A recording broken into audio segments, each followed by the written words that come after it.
Hisar Lok Sabha seat VIP होने की वजह से बेहद चर्चा में है।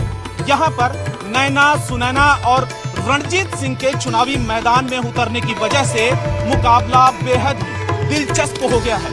ये तीनों ही उम्मीदवार भले ही अलग अलग पार्टियों से चुनावी मैदान में हैं, लेकिन ताऊ देवीलाल की नीतियों को आगे बढ़ाने वाला वारिस बताकर वोटरों से वोट मांगने में लगे हुए हैं। तो वहीं कांग्रेस के जयप्रकाश को भी राजनीति में लाने वाले ताऊ देवीलाल ही थे। तो हरियाणा की हिसार लोकसभा सीट पर क्या है चुनावी मुद्दे और हरियाणा में विकास को लेकर क्या लोगों के मन में चल रहा है, चुनाव को लेकर क्या लोगों के मन में चल रहा है, हम जानेंगे अपनी इस रिपोर्ट में।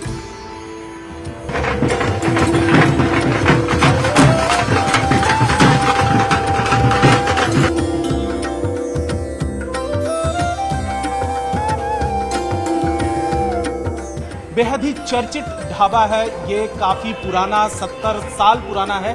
यहाँ पर बड़ी संख्या में लोग हर रोज आते हैं। तो ऐसे में हम जानने की कोशिश करेंगे कि यहाँ पर लोगों की क्या राय है, क्या सोचते हैं यहाँ पर लोग, जो वोटर्स हैं, आम वोटर्स हैं, चुनाव को लेकर क्या उनके मन में चल रहा है। क्या नाम है सर आपका?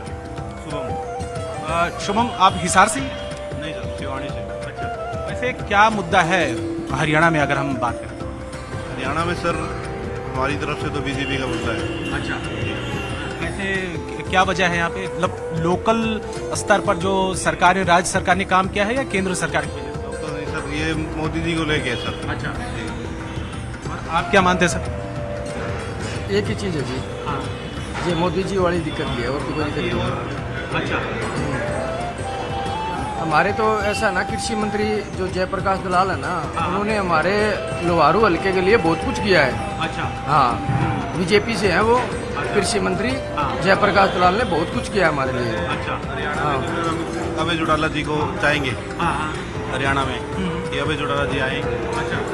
जैसे ताऊ देवीलाल जी ने काम किया वैसा काम करेंगे। सरकार के क्या मुद्दे हैं, चुनाव के क्या मुद्दे हैं, मतलब कामकाज हुआ है? कामकाज ठीक है जी, मोदी की सरकार ठीक है। विकास हुआ है यहाँ पे?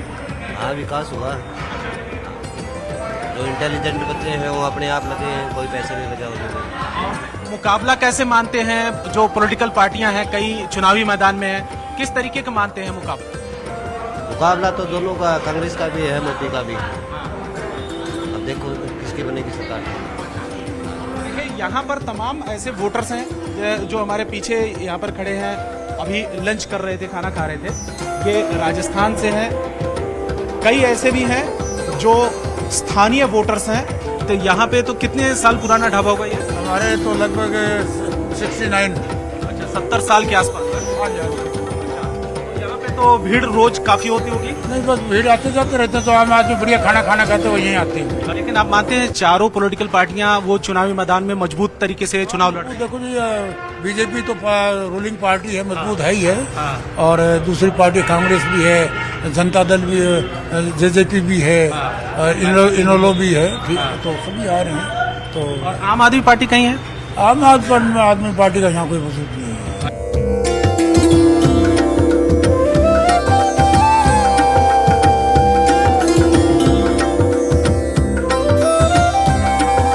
हमारे साथ में हिसार से कांग्रेस के उम्मीदवार जयप्रकाश हैं। जयप्रकाश जी, क्या माहौल दिख रहा है हिसार में?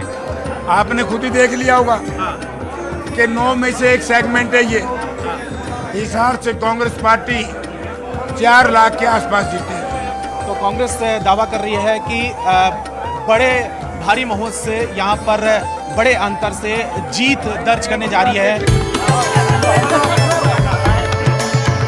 हिसार लोकसभा सीट के शहरी इलाके से लेकर ग्रामीण इलाके में हम पहुंच रहे हैं और जानने की कोशिश कर रहे हैं कि इस बार हरियाणा और खास करके हिसार में, हिसार लोकसभा सीट पर इस बार क्या चुनावी मुद्दे हैं और क्या वोटर्स के मन में इस समय चल रहा है। तो आप देखें कि इस समय तमाम जो गांव के बुजुर्ग यहाँ पर बैठे हुए हैं, शाम का वक्त है और इन लोगों से बात करते हैं। क्या माहौल है उसे आपके इलाके में? तो कांग्रेस से बात है। अच्छा, आप क्या मानते हैं चुनाव में इस बार? इस बार मुड़ी अटक लग गई जुबान की। इस बार किसानों का मुद्दा खैर है, किसान क्या पता किसका करवट बिठावेंगे उनसे। अच्छा, किसका जोर है इस बार, किस पार्टी का? कांग्रेस का दौर है। अच्छा, कांग्रेस का जोर। हाँ, और भी हम लोगों से बात करते हैं यहाँ पे साइड में। आप क्या मानते हैं? कांग्रेस का दौर है, जयप्रकाश का दौर है, जयप्रकाश जीतेगा इस हिसाब से। जननायक जनता पार्टी जिंदाबाद।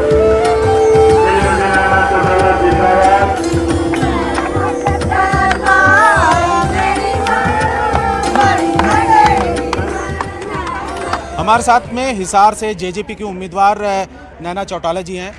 मैडम, यहाँ पर तो 3-4 पॉलिटिकल पार्टियाँ आमने सामने हैं, किस तरीके से आप देख रही हैं? सब अपनी अपनी पार्टीज की तरफ से खड़े हुए अपना अपना काम कर रहे हैं, हम अपना काम कर रहे हैं, तो ऐसे मुझे तो कोई मुश्किल नहीं लग रहा। अच्छा, वैसे चौटाला परिवार की ही तीन लोग जो है आमने सामने और 3 अलग अलग राजनीतिक दल हैं। इसका जवाब देते देते तो आज हमें 25 दिन हो गए, शायद हम पक गए अच्छा। कि एक ही परिवार के 3 लोग हैं। तो मैं आपको बताना चाहूंगी भैया कि तीनों लोग अलग अलग पार्टी से हैं। तो जब पार्टीज ने अपने अपने कैंडिडेट्स उतारे हैं तो इसमें किसी को कोई तकलीफ नहीं है, हमें तीनों को तो है नहीं एक दूसरे से। अच्छा। फिर लोगों को भी नहीं होनी चाहिए। दूसरी बात यह है कि आपका मुकाबला किस राजनीतिक दल के साथ में देखती हैं? अभी संविधान में देखो, कांग्रेस ने तो जस्ट अभी टिकट दी है, तो मेरा तो मुकाबला मैं किसी से नहीं मानती। अभी तो खुद का खुद से ही मुकाबला है। मेहनत करो, और मैं हमेशा कहती हूँ कि वो कछुओं की तरह उछलते रहेंगे, हम वो खरगोश की तरह, और हम बीच में से कछुए की तरह निकल जाएंगे लास्ट में। अच्छा, दूसरी बात, जीत को लेकर कितना आपको भरोसा है यहाँ पे? मुझे तो पूरा भरोसा है। जिस हिसाब से महिलाएं मेरा साथ दे रही हैं, आज सारा दिन हम लोग उचाना हल्के में कम से कम 10-11 गांव हमने किए। एक बड़ी संख्या में जो है महिलाओं ने मेरा वेलकम किया है, सुबह से मेरे साथ हैं। और गांव में पुरुष तो है ही है, पर महिलाओं की संख्या बहुत ज्यादा है।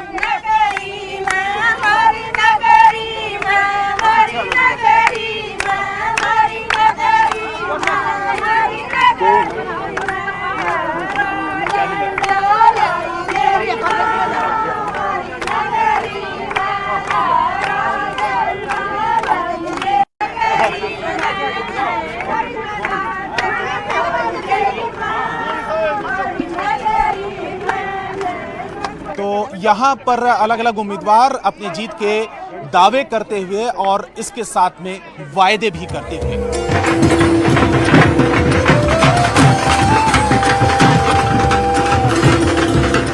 तो हरियाणा की हिसार लोकसभा सीट पर मुकाबला बेहद ही दिलचस्प है और हमारे साथ में बीजेपी के प्रत्याशी चौधरी रणजीत सिंह हैं। सर, कितना कड़ा मुकाबला हिसार सीट पर आप मानते हैं? मैं मुकाबला नहीं मानता। यहाँ एक तरफा मोदी साहब का लहर है, और मोदी साहब पिछले चुनाव से भी ज्यादा जीतेंगे। मेरा अंदाजा है ये सीट हम 4 और 5 लाख से जीतेंगे।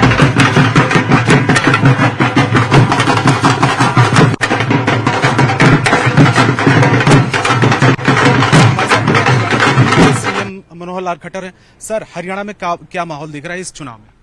देखिए, माहौल हम अच्छा ही बताएंगे, लेकिन आपको जो अच्छा लगे तो आप बताएं कि आप अच्छा लग रहा है नहीं लग रहा है। जनता से पूछिए, जनता के पास जाइए कि हरियाणा में इस समय एक तरफा 10 की 10 लोकसभा की सीटें और करनाल विधानसभा सीट 11 कमल ये हमारे खिलेंगे, जिसका परिणाम 4 जून को आएगा। आप लोग देखेंगे हरियाणा में आज चाहे केंद्र सरकार की उपलब्धियां हो, नरेंद्र मोदी जी के जो अचीवमेंट्स हैं, या फिर हरियाणा सरकार की उपलब्धियां, वो सब लोगों के मन में भाई हुई हैं और एक प्रकार से जादू के तरीके से आगे बढ़ा हुआ मामला।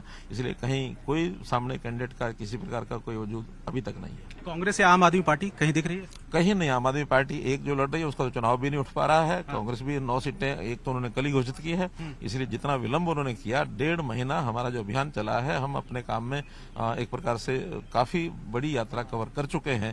कांग्रेस अभी स्टार्ट कर रही है, इसलिए जनता में पूरा जो प्रभाव है भारतीय जनता पार्टी का दिख रहा है।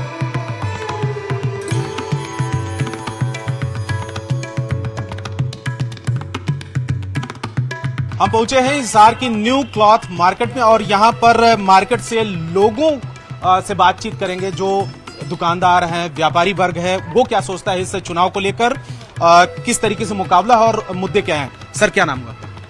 अनिल। ये बताइए कि इस बार मुद्दे क्या हैं हिसार में?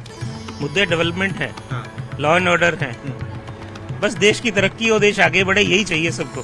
तो मुकाबला क्या मानते हैं आप? यहाँ पे मुकाबला बीजेपी है और सेकंड नंबर पे कांग्रेस है।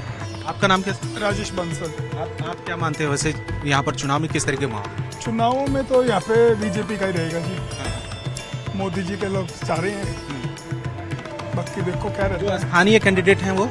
स्थानीय कैंडिडेट का यहाँ प्रभाव इतना नहीं है, लेकिन मोदी जी का नाम से वोट मिलेंगे उनको। आप क्या मानते हैं सर, क्या नाम का?